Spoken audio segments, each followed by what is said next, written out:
Olá, gente. Boa tarde. Tudo bem? O assunto de hoje é continuação sobre mediunidade. Aliás, esse é um tema muito amplo que faz parte de quem é médium, porque Deus quis e não porque a pessoa quis, porque ninguém quer ser. Quem não é pode até idealizar, ai, eu gostaria de ver, de falar, de ouvir, mas na hora do vamos ver, a pessoa foge. Geralmente quem é não desejou, não pediu, aconteceu. Porque ninguém sabe. E comigo não foi diferente. Eu vou contar mais um pouco sobre o que aconteceu comigo. Eu acho que eu já fiz um post sobre isso, mas eu fiz quando ficou intenso, quando eu não tive mais controle sobre isso. Eu vou contar da minha infância agora. Quando eu era bem pequenininha, eu sempre via um homem todo de branco ao meu lado. E quando eu virava para ver quem era, desaparecia. Nessas vezes eu estava geralmente de cabeça baixa, brincando, e aí quando eu via eu levantava os olhos, levantava a cabeça para ver quem era e desaparecia. Eu estava em casa ou andando em algum lugar e a pessoa me chamava.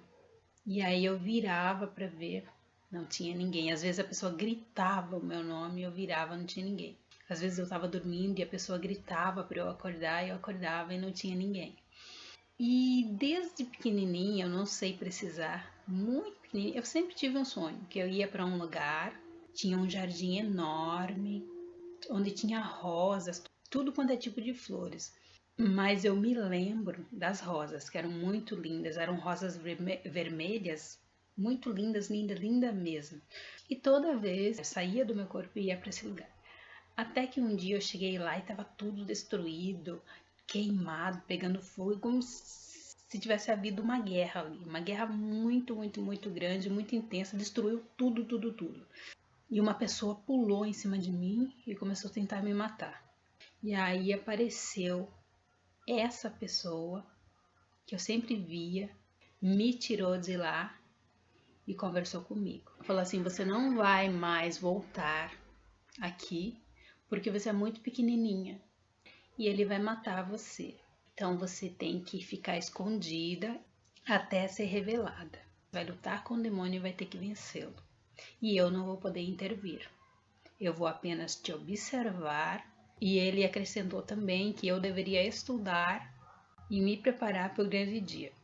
Aí passou o tempo, eu fui crescendo, nunca mais voltei àquele lugar. Esporadicamente ele me buscava e eu ia para um lugar que eu não sabia onde era, estudava, escrevia e as letras iam desaparecendo, eu tinha que ir lendo, ia desaparecendo. E depois eu era trazida de volta. E eu fui crescendo esporadicamente e eu via o chão se abrindo e uma voz que gritava que ia me encontrar, que não adiantava eu fugir, que ia me achar. Eu acordava desesperada. E quando eu tinha por volta de uns 17, 18 anos por aí, eu sonhei que o chão abriu de vez, duas mãos assim, seguraram em cima da terra para sair de dentro daquele buraco. E a pessoa disse: finalmente me libertei, te achei. Eu acordei desesperada, desesperada. A partir daí, eu fiquei com muito medo, porque eu começava a rezar e eu sentia a presença de alguém muito forte, daquele ser. E eu sentia que era uma energia muito ruim, uma energia péssima. Então eu morria de medo, aí eu parei de rezar. Eu tinha o hábito de rezar o terço, de rezar várias orações. Eu parei de rezar o terço, eu parei de orar simplesmente, com medo de orar e aquilo se aproximar de mim. E aí o tempo passou e resolvi mudar de cidade. E eu sempre tive o sonho de fazer faculdade, porque onde eu morava no litoral era na fazenda. Eu vim para a cidade do interior, não é cidade pequena, é uma cidade grande, porque eu queria fazer faculdade, trabalhar, ter uma condição de vida melhor. foi aí que eu comecei minha faculdade. E aí eu comecei a estudar e fiz amizade. Uma era católica e a outra era evangélica. E aí a minha amiga católica falou assim, eu gosto de fazer novena. Aí eu falei, faz muito tempo que eu não faço, né? Mas né, eu fui criada católica mas não expliquei para ela o porquê que eu não fazia orações. Ela falou, eu perdi o emprego, você também perdeu, e se eu não arrumar emprego logo, eu vou ter que deixar a faculdade porque eu não vou ter como pagar. Ela falou, vamos fazer novena? Não custa, é 9 dias. Eu falei, tudo bem. Aí ela falou assim, vamos ver se você tem mais fé do que eu. Aí eu falei, que novena você quer fazer para quem? Ela falou, pra ninguém, é só rezar durante 9 dias pra eu e você arrumar emprego. Tudo bem. Falei, topo. E quando eu topo mesmo. Eu vou fazer. Eu sou muito assim britânica com os horários. É 10 horas, é 10 horas, 7 horas, 7 horas. Não tem essa de chegar atrasado, nada. E eu combinei com ela, beleza, comecei. Primeira noite fiz, a segunda noite fiz, na terceira noite eu tive uma visão. Saí do meu corpo e aí tinha uma fila enorme, enorme, enorme, que era assim, as filas se fundiam. Uma fila enorme assim, outra fila enorme assim, e elas tinham esse ponto em comum aqui. Todas se fechavam aqui e o homem aqui, que atendia todos. E eu vi aquele homem correndo de um lado para o outro, de um lado para o outro. E eu não entendi muita coisa que estava acontecendo. E ele atendendo a um, a outro, a um, ele atendia a todos, como se fosse numa hora só. E aí a minha amiga gritou: Jesus, eu vou arrumar emprego logo? Eu vou ser feliz? Aí ele virou para ela com uma doçura imensa e disse: sim, filha, você vai arrumar emprego logo, você vai ser muito feliz. Aí eu gritei: e eu, Jesus? Eu vou arrumar emprego logo, eu vou ser feliz? Ele não me respondeu, continuou atendendo as outras pessoas. Comecei a gritar e falar, e ele não respondia, e eu perguntando, e ele não respondia, eu perguntando, ele não respondia. Chegou uma hora eu gritei: Deus, eu vou ser feliz? Eu vou arrumar emprego logo? Aí ele me olhou com uma tristeza tão grande no olhar, na alma, que penetrou longe. Ele olhou assim para mim, com aquela tristeza, os olhos dele pareciam que ia escorrer lágrimas. Tão triste, tão triste, tão triste. E aí ele falou: olha, filha, reze muito mesmo, você vai precisar muito de oração. Aí eu ainda perguntei: eu vou arrumar emprego logo? Eu vou ser feliz? Aí ele só continuou olhando para mim assim. Eu acordei tão triste, tão desesperada. Levantei rapidinho, porque você não tá dormindo, o teu espírito saiu do corpo e quando isso acontece comigo, me dá ânsia de vômito. Eu começo a passar mal, começo a vomitar e eu tenho que correr pro banheiro e foi o que aconteceu. No outro dia, isso foi à noite, passei o dia tal, com aquilo na cabeça. E à noite eu fui pra faculdade, eu entrava às 7 horas. Aí cheguei na faculdade, eu contei pra ela, eu falei: lembra que a gente combinou em fazer novena?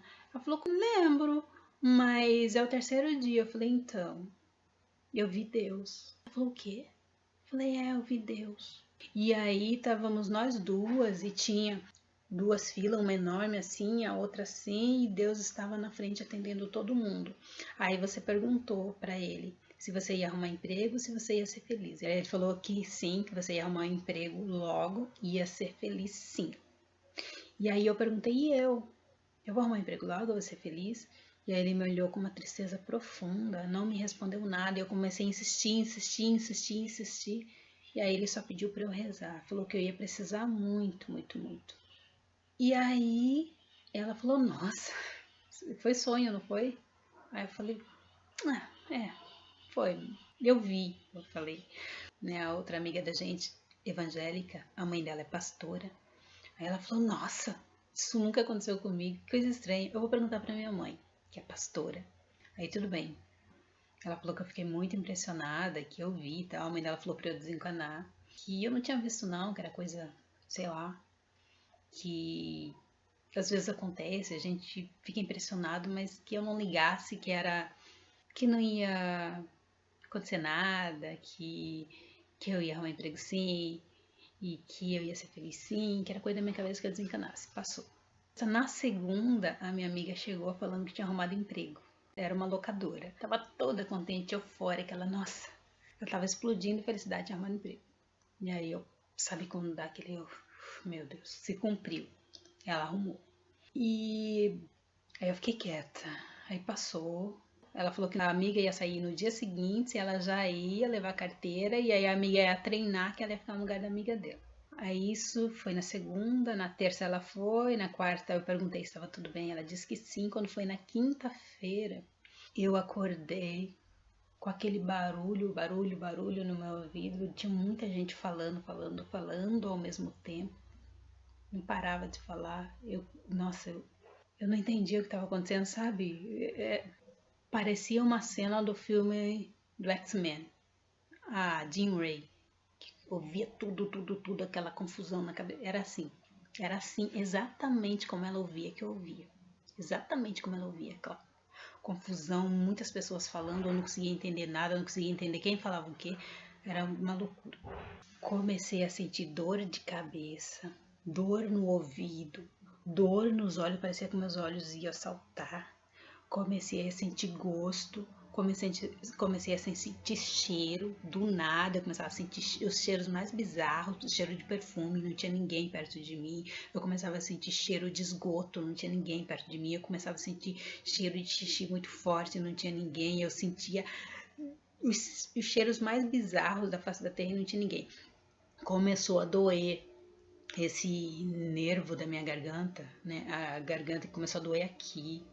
Começava a doer aqui tudo assim, começava a doer aqui a testa, começava a doer o nariz todo assim, começava a doer o peito, mas não é uma dor comum, é uma dor por dentro, parece que é apertando por dentro assim, parece que ia explodir, sabe?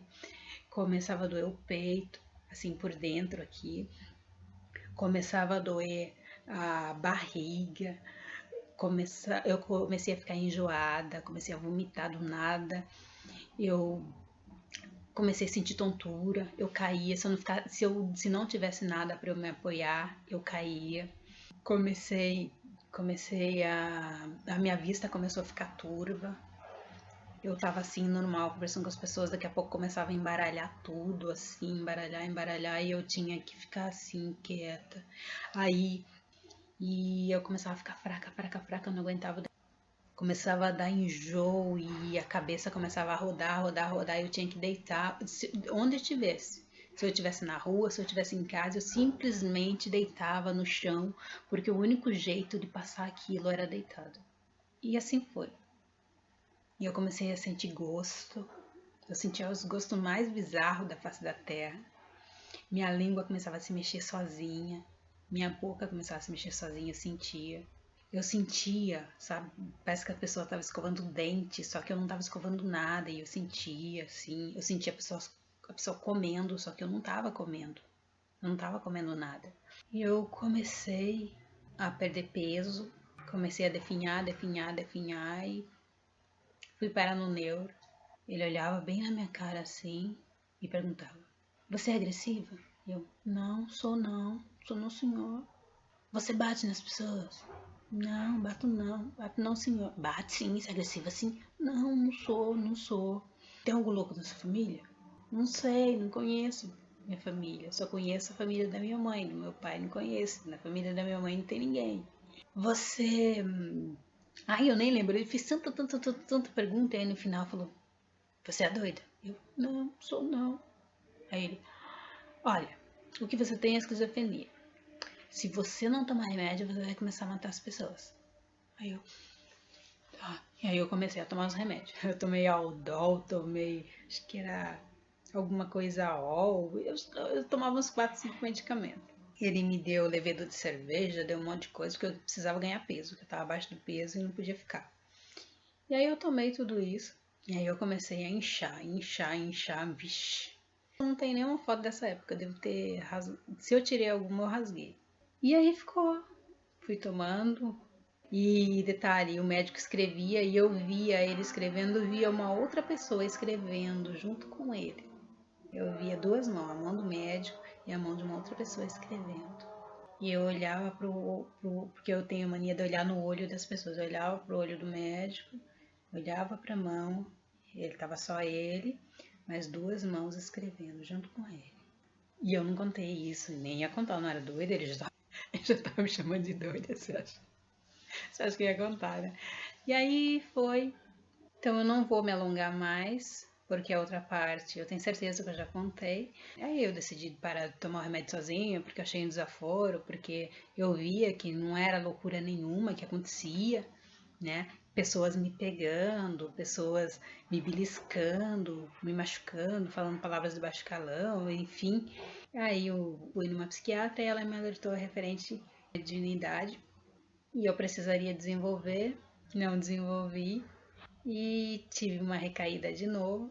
E hoje em dia eu cuido muito bem da parte espiritual com o Dr. Hans, o Calunga, o Emmanuel, a Isildinha e muitos outros agregados que vêm me visitar com frequência. Oficialmente o Dr. Hans me visita quando ele pode, geralmente uma vez por semana ele vem aqui. Às vezes ele fica mais tempo sem vir, mas vem sempre alguém no lugar dele. E sempre que ele vem com alguém, que aí ele vai embora e a pessoa acaba ficando um pouquinho mais, conhecer um pouco mais sobre mim. E é interessante. Outro dia eu conto mais sobre isso, tá bom?